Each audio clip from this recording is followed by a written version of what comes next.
प्रिय विद्यार्थियों, UP board कक्षा 10 धनुष भंग के दोहा नंबर 4 और उससे संबंधित चौपाई की व्याख्या आज हम करेंगे। पहले देखें दोहा कि देखी देखी रघुबीर तन सुर मनाव धरि धीर भरे बिलोचन प्रेम जल पुलकावली शरीर। और चौपाई कि नीके निरखी नयन भरी शोभा और पितुपन सुमिर बहुरी मन क्षोभा अह तात दारुनि हठ ठानी और समुझत नहीं कछु लाभु न हानि सचिव सभय सिख देइन कोई और बुध समाज बड़ अनुचित होई कह धनु कुशिलहु चाहि कठोरा और कह श्यामल मृदु गात किशोरा विधि के ही भांति धरों उर धीरा शिरस सुमन कन बेधई हीरा सकल सभा कै मति भई भोरी अब मोहि शंभु चाप गति तोरी निज जड़ता लोगन पर डारी हरहु ही रघुपत ही निहारी अति परिताप सीय मन माही लव निमेष जुग सय सम जाही। और अब हम देखेंगे संदर्भ में प्रस्तुत पद्यांश हमारी पाठ्य पुस्तक हिंदी कक्षा 10 के धनुष भंग नामक शीर्षक से लिया गया है और इसके रचयिता गोस्वामी तुलसीदास जी हैं। अब देखेंगे प्रसंग इसका ये बनेगा कि एक तरफ सीता जी श्री रामचंद्र जी के सुकुमारता को देखती हैं तो दूसरे पल उस विशालकाय धनुष को निहारती हैं। ऐसे में वो सभी देवी देवताओं से मनाती हैं कि इस धनुष का भारीपन अत्यंत हल्का हो जाए जिससे श्री रामचंद्र जी आसानी से उस धनुष को तोड़ सकें। अब आई बात व्याख्या की। व्याख्या हम देखें दोहे की पहले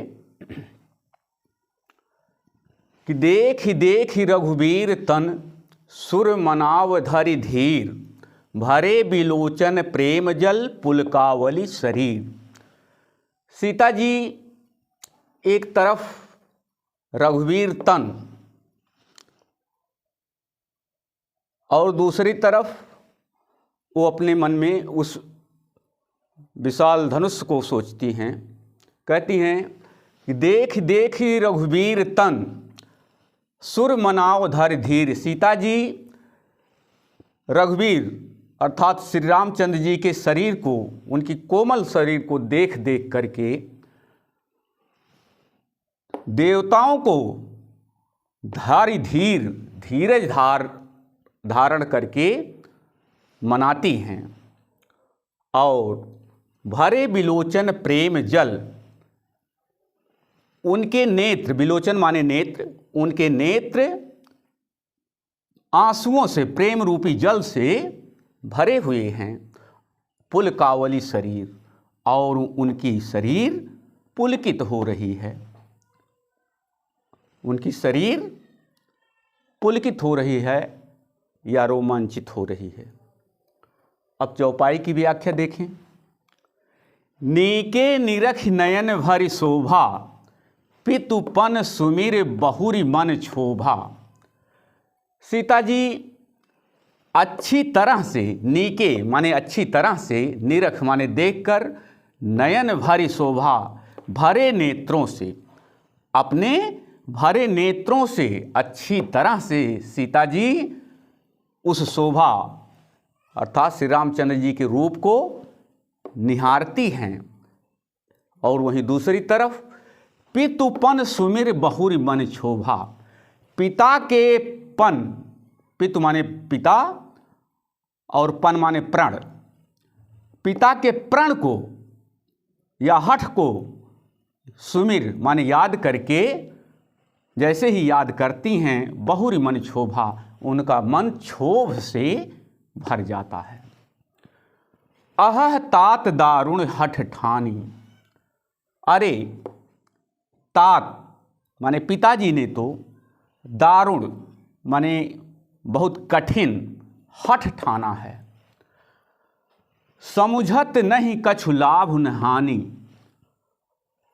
वह प्रण को ठानते समय उन्होंने कुछ लाभ और हानि का भी नहीं फिक्र किया, नहीं सोचा कि हम इतना कठिन हठ ठान रहे हैं, इसका क्या परिणाम होगा।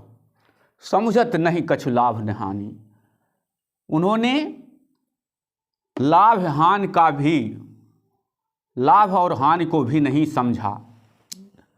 सचिव सभय सिख देय न कोई, सीता जी कहती हैं कि सचिव माने मंत्री, जो यहाँ मंत्री लोग हैं वो सब सभय हैं। भय अर्थात डरे हुए हैं, सब है भय के साथ हैं अर्थात डरे हुए हैं। जितने भी मंत्रीगण हैं इस सभा में उपस्थित, वो सब डरे हुए हैं। किससे डरे हुए हैं?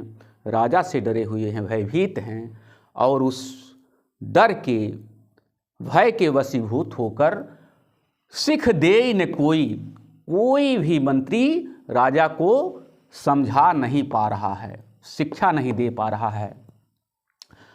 बुद्ध समाज बड़ अनुचित होई, अरे ये तो बुद्ध माने बुद्धिमानों के समाज में, बुद्ध समाज माने ज्ञानियों के समाज में बड़ा अनुचित हो रहा है। कह धनु कुशिलहु चाहि कठोरा, कह श्यामल मृदुगात किशोरा, अरे कहाँ वह धनुष, कुशिलहु माने वज्र, वज्र के समान धनुष कठोर है, और कह श्यामल मृदुगात किशोरा, और कहाँ श्री रामचंद्र जी श्यामल माने सांवले रंग के मृदुगात, गात माने शरीर, कोमल शरीर वाले किशोर हैं। विधि के ही भांति धरों उर धीरा, सिरस सुमन कन वेधई हीरा, विधि के ही भांति धरों उर धीरा, विधि माने विधाता, हे विधाता मैं अपने ऐसी स्थिति में, मैं अपने उर में, हृदय में के ही भांति, किस भांति या किस प्रकार से धरों उर धीरा, धैर्य, धीरा माने धीरज या धैर्य धारण करूं। ऐसे में मैं अपने हृदय में किस प्रकार से धैर्य को धारण करूं। सिरस सुमन कन वेधई हीरा, ये तो उसी प्रकार से हुआ जिस प्रकार से सिरस सुमन, सिरस शिरीष का सुमन माने फूल, शिरीष का फूल का कोई एक कण या कण बेधई हीरा, हीरे को बेधने चला हो, अर्थात सिरस के सुमन, सिरस का फूल अत्यंत मुलायम होता है और हीरा अत्यंत कठोर होगा। तो ऐसे में भला किस प्रकार से सिरस के फूल का एक कण हीरे को वेध सकता है। सकल सभा के मति भय भोरी, अब मोहि शंभु चाप गति तोरी। सकल माने समस्त सभा, यहाँ उपस्थित सभा में सभी लोगों का मति, सभी लोगों की मति भोरी हो गई है, बावली हो गई है, अर्थात उनकी मति मारी जा चुकी है। अब मोहि शंभु चाप गति तोरी, हे शंभु के चाप, या शंभु माने शंकर, चाप माने धनुष, शिव धनुष, हे शिव के धनुष अब मोहि शंभु चाप गति तोरी। अब मुझे आपका ही भरोसा है। निज जड़ता लोगन पर डारी, हे धनुष, हे शिव के धनुष आप अपनी जड़ता को इन लोगों पर न्यौछावर कर दीजिए। यहाँ इतने समाज में जो उपस्थित हैं, अपनी जड़ता को इन लोगों पर न्यौछावर कर दीजिए, डाल दीजिए। और हो हरऊ माने हल्का हो जाइए, रघुपति निहारी। श्री रामचंद्र जी की कोमलता को देखकर, उनकी नाजुकता को देखकर अत्यंत हल्का हो जाइए। अति परिताप सीय मन माही। इस प्रकार से सीता के मन माही, मन में बहुत परिताप हो रहा है, कष्ट हो रहा है, दुख हो रहा है। और लव निमेष जुग सय सम जाहि, उनका एक एक पल, लव निमेष माने निमेष का एक लव या एक एक पल, जुग सय सम जाहि, एक एक युग के समान व्यतीत हो रहा है। ये हुई चौपाई की व्याख्या। संदर्भ बता दिया, प्रसंग हो गया, व्याख्या हो गई। और काव्य सौंदर्य, काव्य सौंदर्य में सीता जी उन सभी देवताओं से स्मरण करती हैं, सभी देवताओं का स्मरण करती हुई मनाती हैं। और बड़ा ही उनके हृदय की विह्वलता को तुलसीदास ने बहुत ही प्रभावपूर्ण ढंग से व्यक्त किया है। आई बात भाषा की, तो भाषा, इसमें अवधी भाषा का प्रयोग हुआ है। अवधी भाषा, अवधी अवधि। और छंद, छंद, इसमें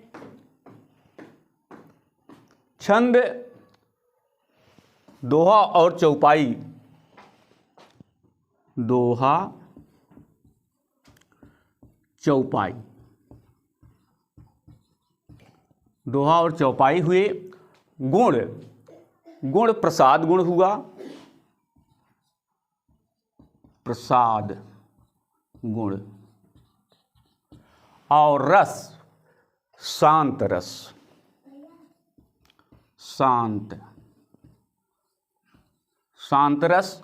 अलंकार, अलंकार, इसमें उपमा अलंकार, उपमा अलंकार और रूपक अलंकार, रूपक अलंकार हुआ। इस प्रकार से दोहा नंबर 4 और उससे संबंधित चौपाई की व्याख्या समाप्त हुई। दोहा नंबर 5 की व्याख्या अगले वीडियो में। और अगर वीडियो अच्छा लगे तो कृपया हमारे चैनल को सब्सक्राइब करें, कमेंट करें, लाइक करें। आज के लिए बस इतना ही। धन्यवाद।